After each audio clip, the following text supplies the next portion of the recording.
ఈ మిసైల్ గురించి ఏమైందంటే 1983లో ఆర్మీ ఎయిర్ ఫోర్స్ వాళ్ళు చెప్పారు, ఈ మిసైల్ ఇది లేటెస్ట్ ఉండాలి, అంటే 20 years మీరు ఇస్తారు okay, but it should be state of art.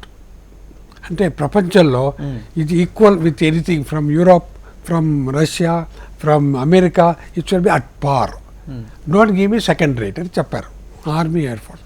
So naturally అలాగే మేము వాళ్ళు కూడా రాసి ఇచ్చారు, స్పెసిఫికేషన్ ఏం కావాలి ఆఫ్టర్ 20 years అని రాసి ఇచ్చారు. మేము కూడా పనిచేసాం యాక్చువల్లీ అవుట్ టు కన్సీవ్ అని.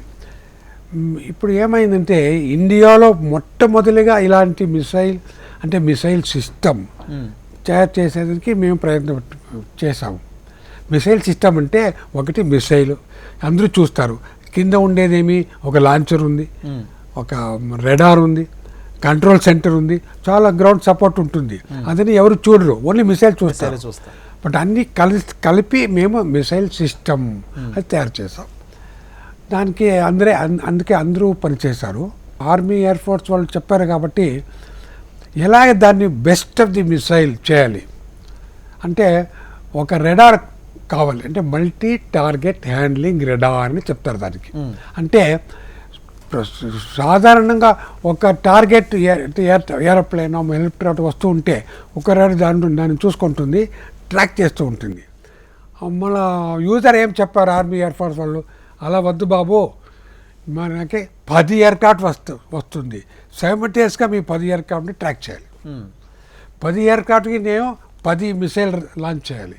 10 + 20 ప్లస్ వెనకాల ఏమైనా ఉంటే దాన్ని సర్వేలెన్స్ చేయాలి. సో కేపబిలిటీ 30-40 ఉండాలి. అది పెద్ద ఛాలెంజ్ అయిపోయింది. ఎందుకంటే ఒకేసారి 40 ఎక్కడుంది టార్గెట్లు, ఎక్కడ ఏ హైట్లో ఏ వేగంలో ఏ డైరెక్షన్లో ఉంది, అదన్నీ కంట్రోల్ సెంటర్కి డేటా వెళ్ళాలి. అది ఆల్మోస్ట్ దాని డేటా పోతూ ఉంటుంది ఎవరీ 0.1 సెకండ్, అంత ఫాస్ట్గా చూస్తూ ఉండాలి. అయితే మేనేవర్ చేస్తే మనకి పట్టుకోవాలి కదా, అందుకే అంత ఫాస్ట్గా చేయాలి. అది ఈ కరెంట్ ఏమి రెడారు అలాగే ఛాన్సే లేవు.